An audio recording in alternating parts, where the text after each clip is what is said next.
Have you ever felt like your emotions are a roller coaster you just can't get off? One minute, you're on top of the world, and the next, you're spiraling down. What if I told you there's a way to take control of the ride? Today, we're diving into some powerful techniques inspired by psychology to help you become the master of your emotional world. This isn't about suppressing your feelings. It's about understanding and guiding them.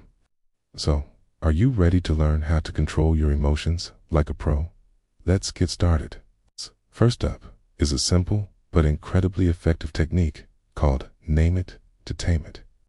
When you feel a strong emotion bubbling up, like anger or anxiety, stop for a second. Instead of just letting it wash over you, try to label it.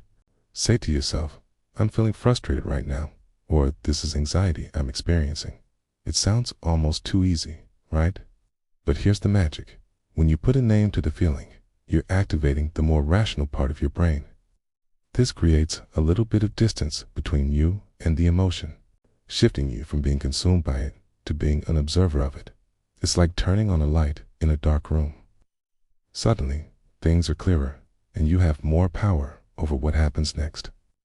Once you've named the emotion, the next step is to get curious. To ask yourself, why am I feeling this way? This is what psychologists call cognitive reframing. Instead of accepting your initial emotional reaction as the absolute truth, you challenge it. Let's say you made a mistake at work and you're feeling a wave of shame. Your first thought might be, I'm such a failure. But is that really true? Reframe it. Maybe a more accurate thought is, I made a mistake, and that's okay. Everyone makes mistakes. What can I learn from this so I don't repeat it? See the difference? You're not denying the feeling. You're changing the story that's causing it. This small shift in perspective can transform a negative spiral into a learning opportunity. Now, let's talk about a physical trick that works wonders. The 4-7-8 breathing technique. It's a go-to for many therapists to help clients calm down in moments of high stress. It's super simple. You breathe in through your nose for a count of 4, hold your breath for a count of 7, and then exhale slowly through your mouth for a count of 8. Do this 3 or 4 times. This type of deep, controlled breathing sends a signal to your nervous system that it's time to relax. It slows your heart rate and brings a sense of calm to both your body and your mind. The best part, you can do it anywhere, anytime, in a stressful meeting, stuck in traffic, or before a tough conversation. It's your personal, portable reset button. Another powerful strategy is to practice mindful observation. This means paying attention to your emotions without judgment. You can notice them, observe their shape and color, but you don't have to get swept up by them. A simple way to practice this is to sit quietly for a few minutes each day. When a thought or feeling arises, just notice it. You might think, there's that worry about my deadline again. Then, gently bring your focus back to your breath. The more you practice this, the better you'll get at not letting your emotions hijack your day. You'll realize that feelings come and go.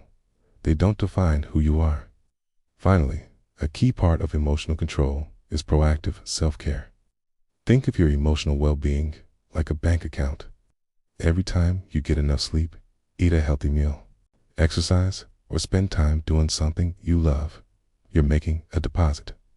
When stressful events happen, you have to make a withdrawal. If your account is full, you can handle those withdrawals without a problem.